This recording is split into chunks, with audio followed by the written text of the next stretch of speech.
thinking about what you brought up with FAR transfer, because we actually recorded an episode on that. And Mhm.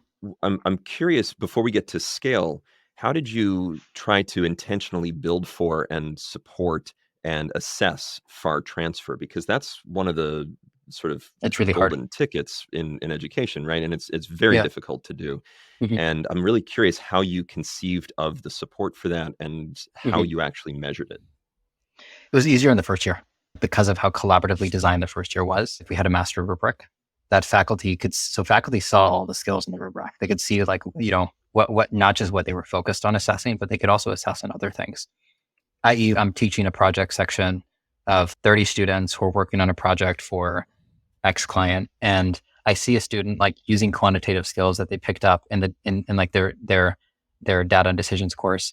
They're taking the initiative to use a skill in a context where they're not prompted to do it. I think that's why FAR transfer, I think, to me matters so much, because if you think about the challenges of like traditional academic learning, it's much easier to answer questions when you're prompted and you're Right. trained and like schooled that like, okay, if I get this kind of question, this is how I answer.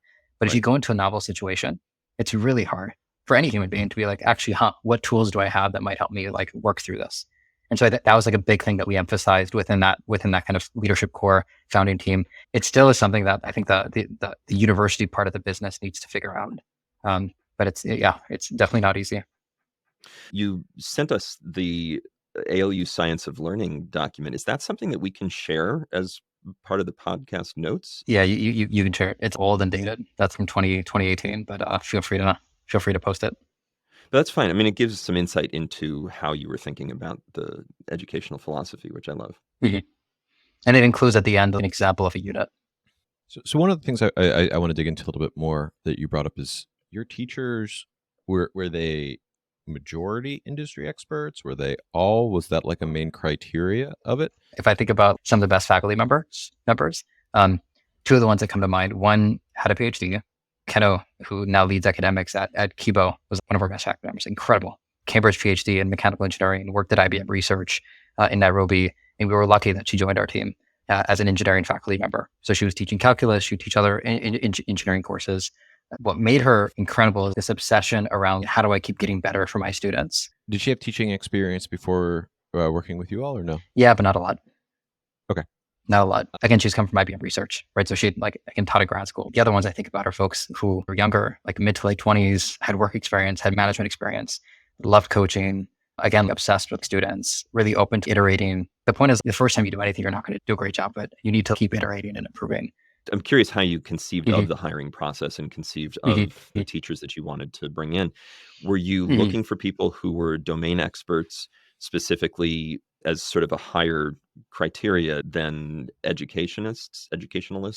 Or were you looking for people who were both? Or were you looking, you said that some of the best faculty members, you just said this, are not people who had taught really, but was that your hypothesis that those are going to be the best people to bring in, or was that just sort of what happened? So in terms of hiring, I was involved in the early days. The profile of person that I was hiring is different than the profile of folks that are being hired today. I was looking for unicorns. We asked them to design, literally kind of give me a sense of what are the skills in this program? Give me a sense of some arc. What might an experience look like?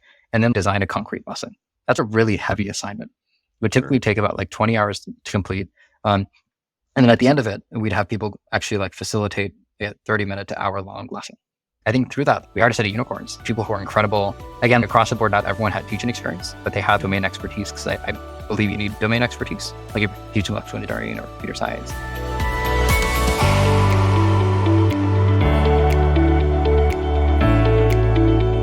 Did you learn something just now? Get the full episode of Ways We Learn wherever you get your podcasts. And while you're there, we'd love to get your rating or review.